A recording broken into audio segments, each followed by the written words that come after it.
Blog Talk Radio.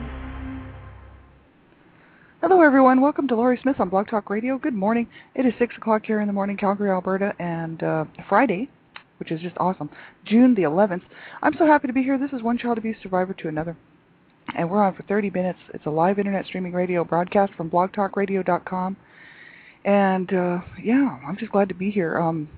Thanks for joining me, and I really appreciate you tuning in. We're going to continue looking at the coping lists that I found from Irving Studios, and that's Michael C. Irving.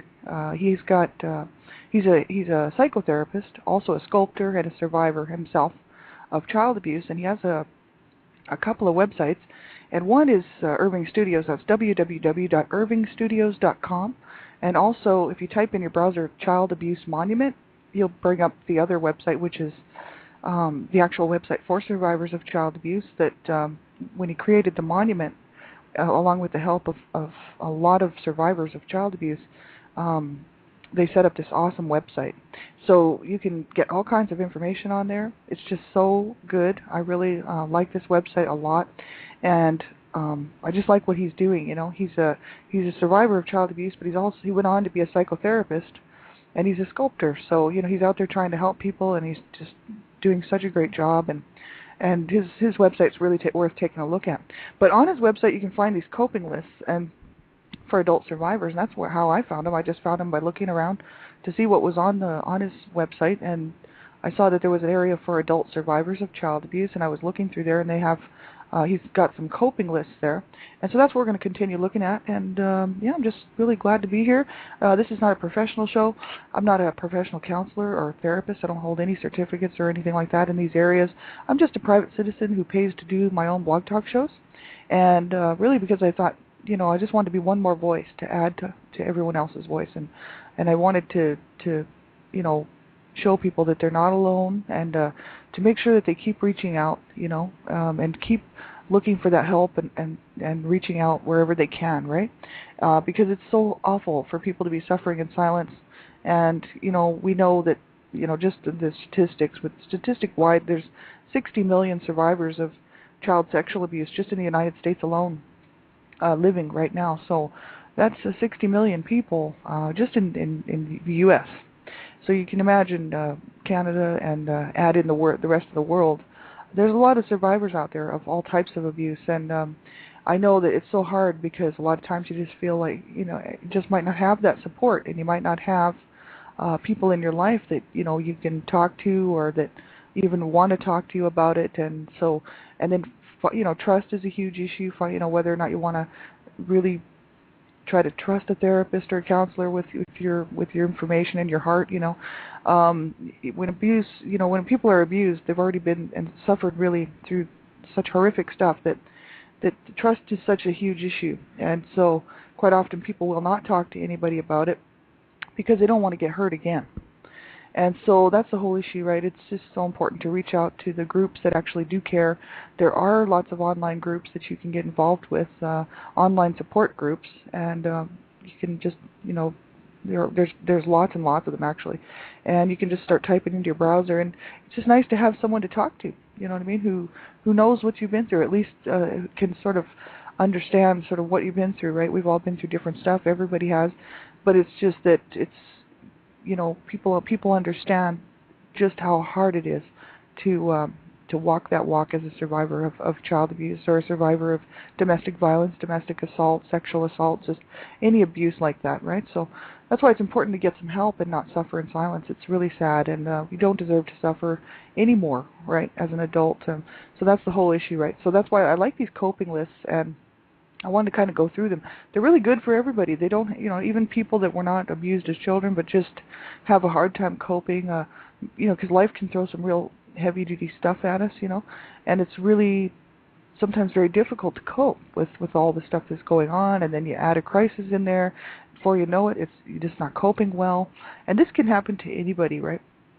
So these coping lists really are good for everyone, I think, just to help us to stay focused and grounded, and to get our focus back and breathe, and not feel so overwhelmed and sort of taken over by these crises or things that are going on in our lives that just seems to be too much, right?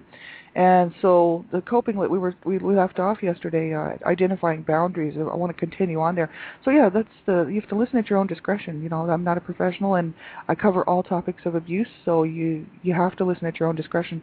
And if you're a young person under the age of 18, I just ask that you have someone listen to the show with you, like a teacher, counselor, a parent. I really hope you have a parent that cares about what you're doing online, and because internet safety and online safety is a huge issue for young people.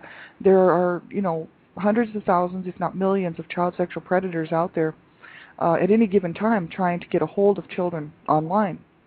So that's the whole issue. You want to make sure that you're safe when you're online, and you want to know what you're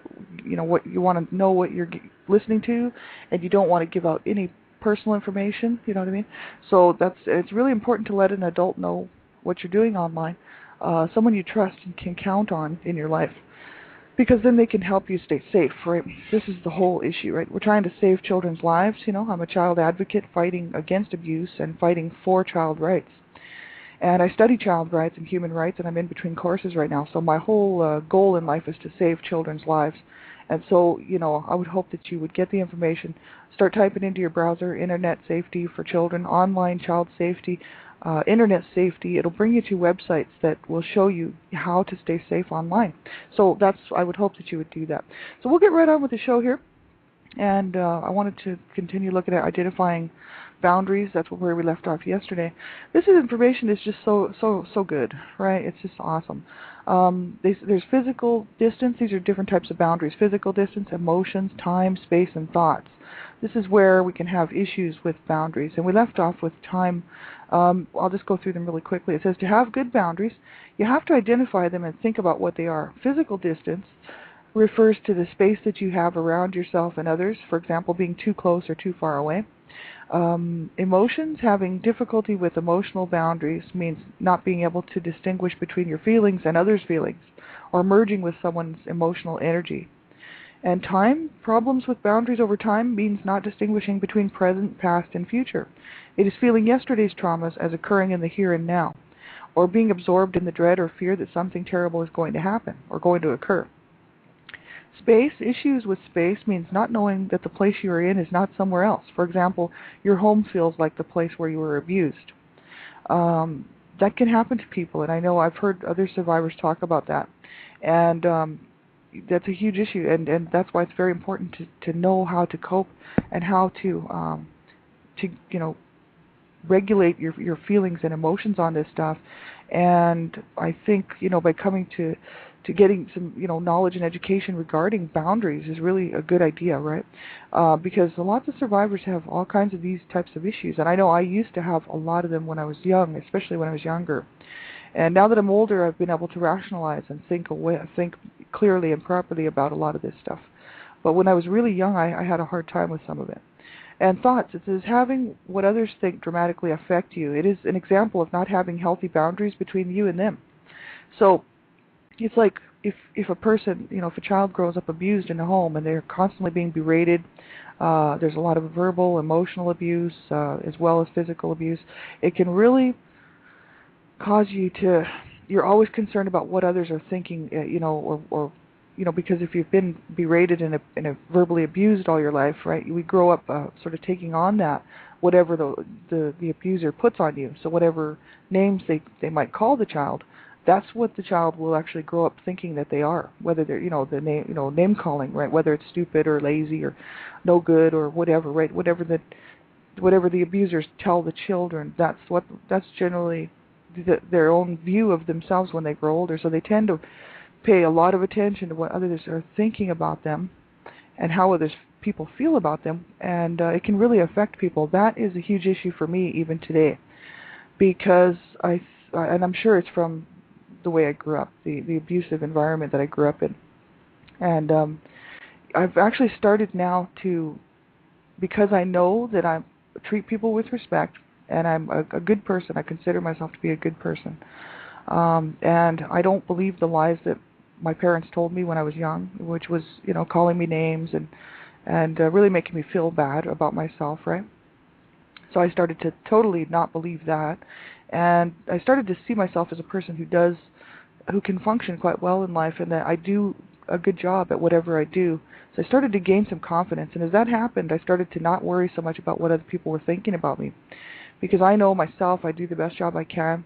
I'm not mean to people. I treat people well, and as I want to be treated well. I treat people with respect and dignity, and so I actually insist that other people treat me the same way. And so I don't have to now worry too much about what other people are thinking about me. But I still have the tendency to do that. And it's just because it was ingrained in me, you know what I mean? And so sometimes I have to consciously stop that type of behavior and say, no, I don't have to live my life according to what I think how that person thinks I am. That person is either going to like me or they're not. There might be other reasons why they don't. Not everybody. Nobody likes everybody. Not everybody's going to like you or me. I don't even like everybody. You know what I'm saying? Like, I've met people that I don't like, and for one reason or another. But it doesn't mean that I'm mean to them or rude to them. I just wouldn't choose to hang around with them, and or spend my time with them. And most of all, it's because they're just two different types of personalities. People are very different, and a lot of people's personalities don't. They just aren't compatible. And so that doesn't mean that you can't have an acquaintance type relationship and get along and everything like that, but I certainly don't pay too much attention to what they might think of me. You know what I mean? I tend to pay more attention to what people who actually care about me. Those are the people I kind of spend a lot of time thinking about, how they feel about me. And I've even been able to kind of tune some of that out as well, because I know myself I'm doing the best job I can, and I started to gain a lot of confidence, in the last while, in the last especially 10 years. But I know when I was young, a young teenager, a young kid, and a young adult, I had a lot of problems with that, and it would cause problems even at work, because I was always way too concerned about what other people were thinking about me or feeling about me, and so.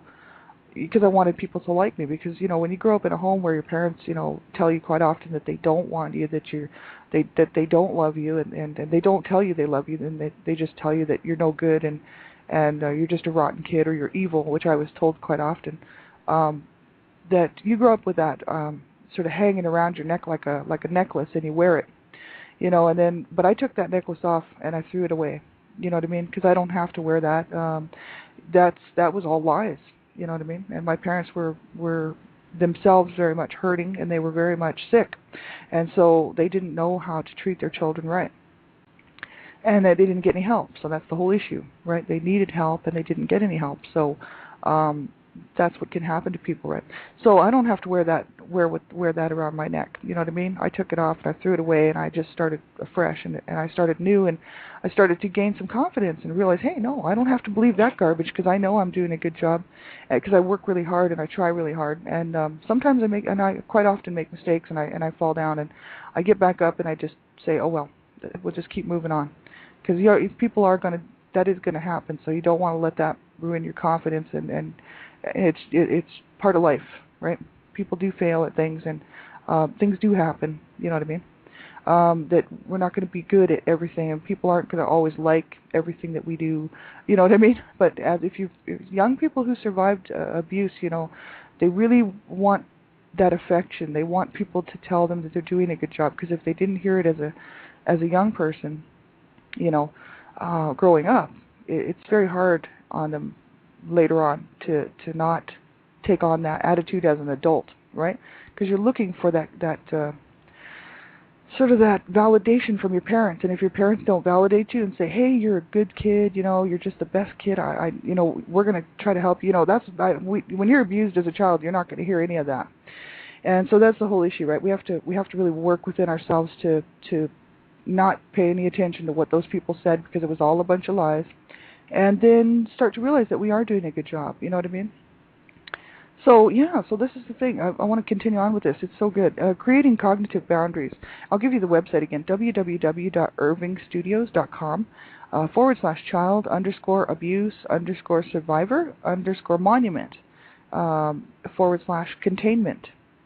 CONTAINMENT.htm, and that's where you can get these lists here. It says creating cognitive boundaries.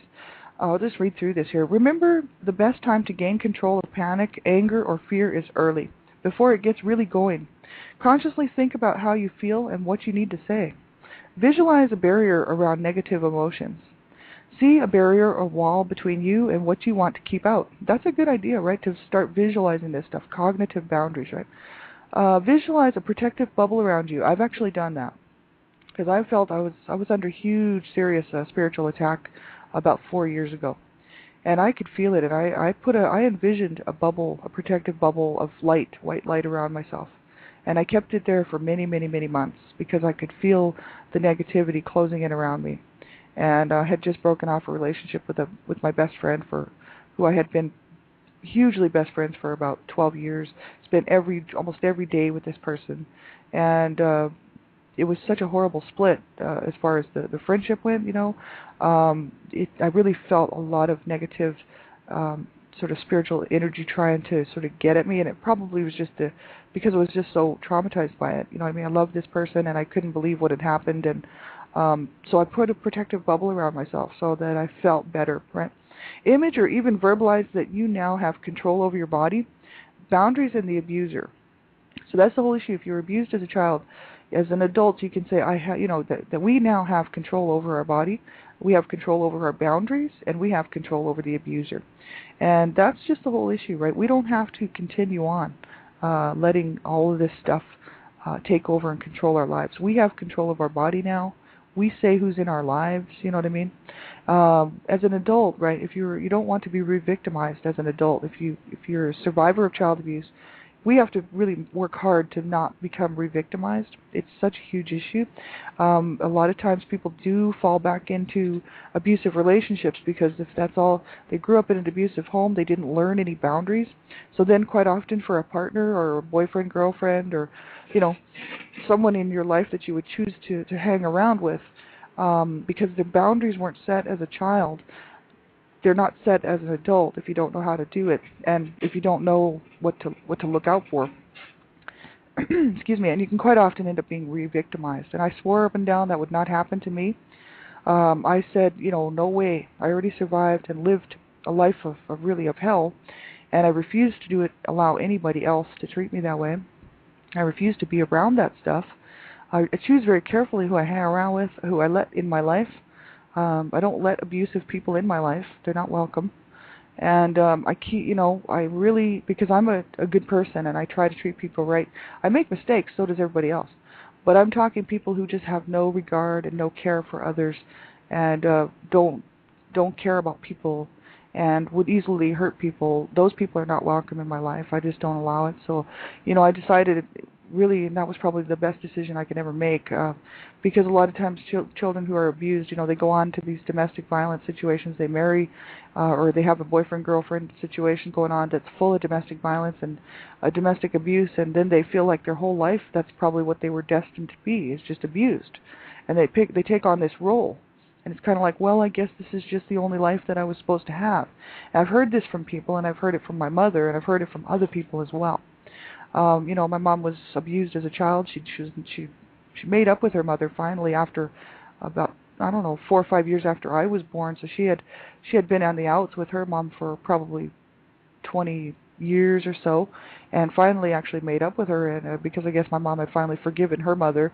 But my grandmother was a very abusive woman, a horrible woman, and I'm so glad I didn't have to spend any time with her, because she was I only spent a short time in my lifetime with her, probably a couple months, and that's good because she was a horrible, abusive woman.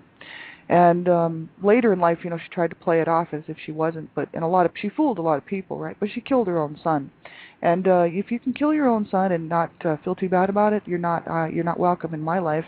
And so I don't know why anybody would cut her some slack like that. She also completely treated her whole all of her children, which was, 7 children. No, my mom was one of 7, oldest of 7.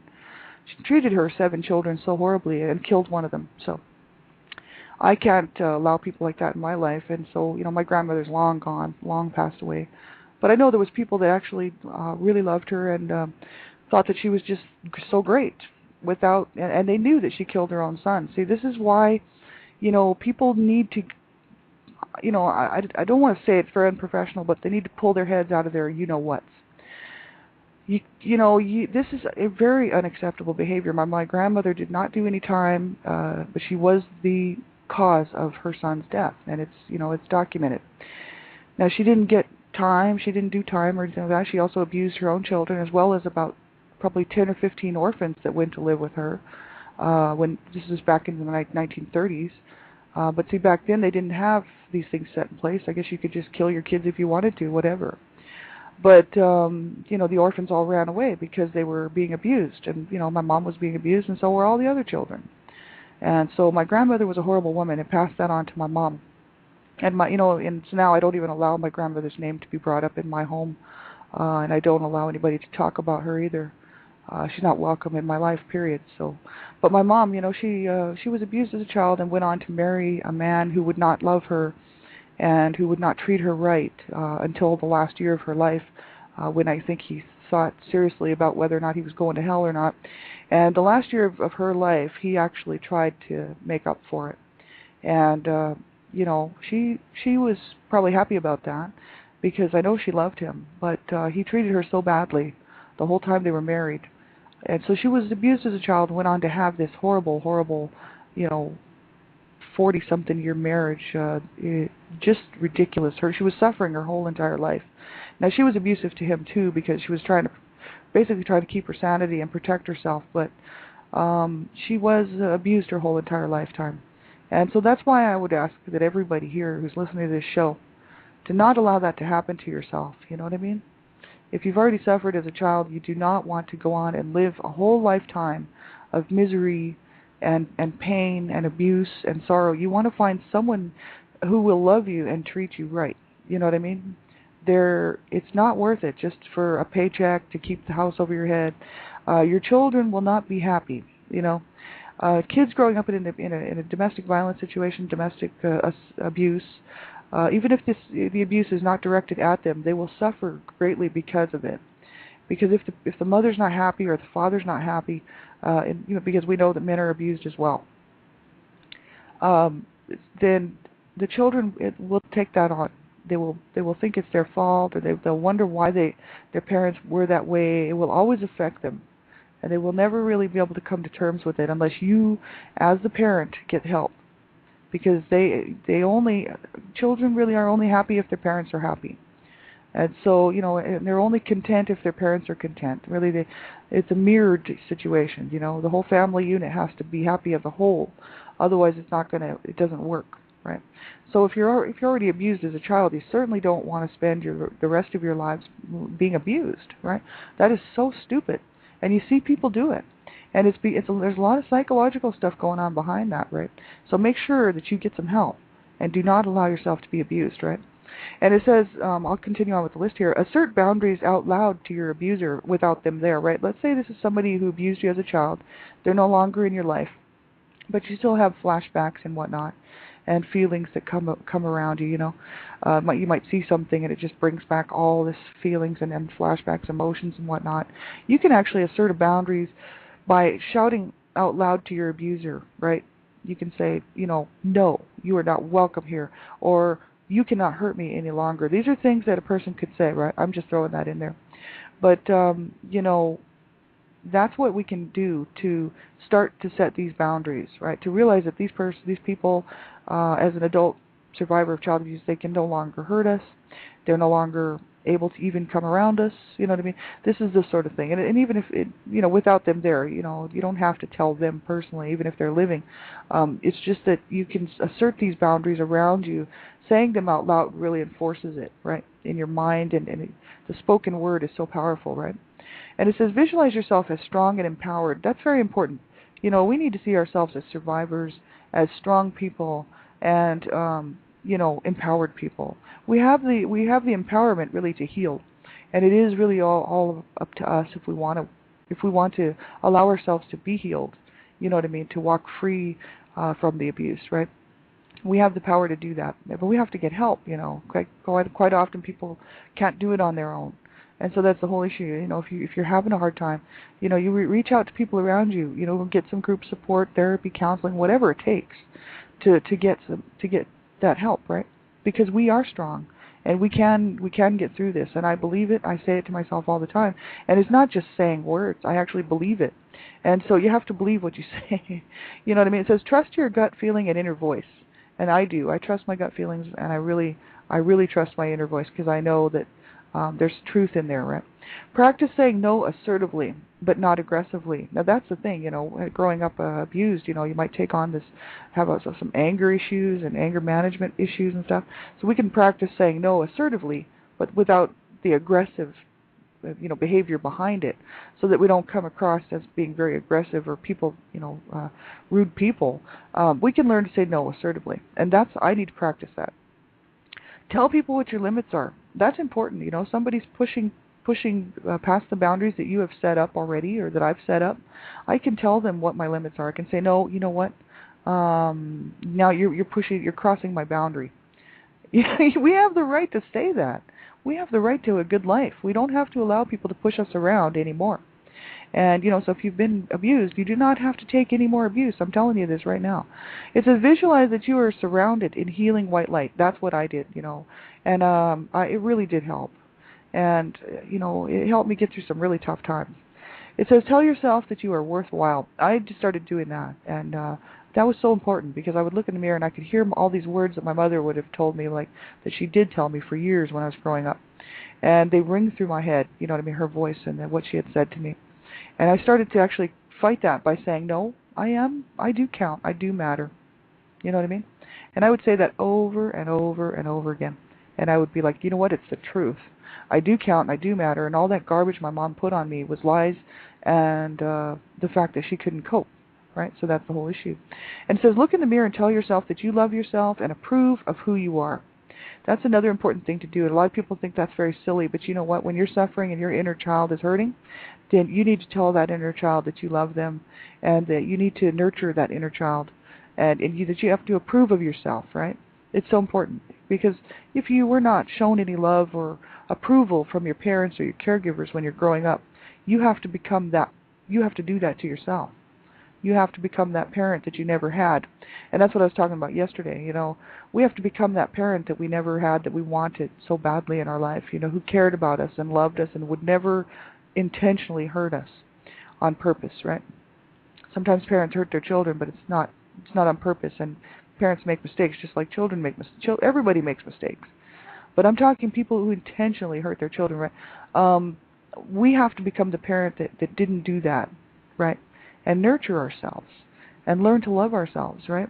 And learn that, that we can trust ourselves and that, we're good people and that we do deserve to have a good life, right? It's just so important, right? We have to become that teacher, that parent, that nurturer. Because if other people might not be able to do it because they don't realize what the issues are. But that's why it's so important for people to get help and reach out and get some help, so that they're not suffering on alone, right? And it says banish guilt. I really like that too. A lot of times children feel guilty when they're being, in an abusive situation because their parents tell them it's their fault. They'll tell them, I'm doing this because you're a bad kid, or the only reason I have to treat you this way is because you're the worst kid on the planet, or you're doing this to yourself, sort of thing. Always placing the guilt, the blame somewhere else. On the child, actually, really is what they're doing. And so that's what we have to banish, that guilt.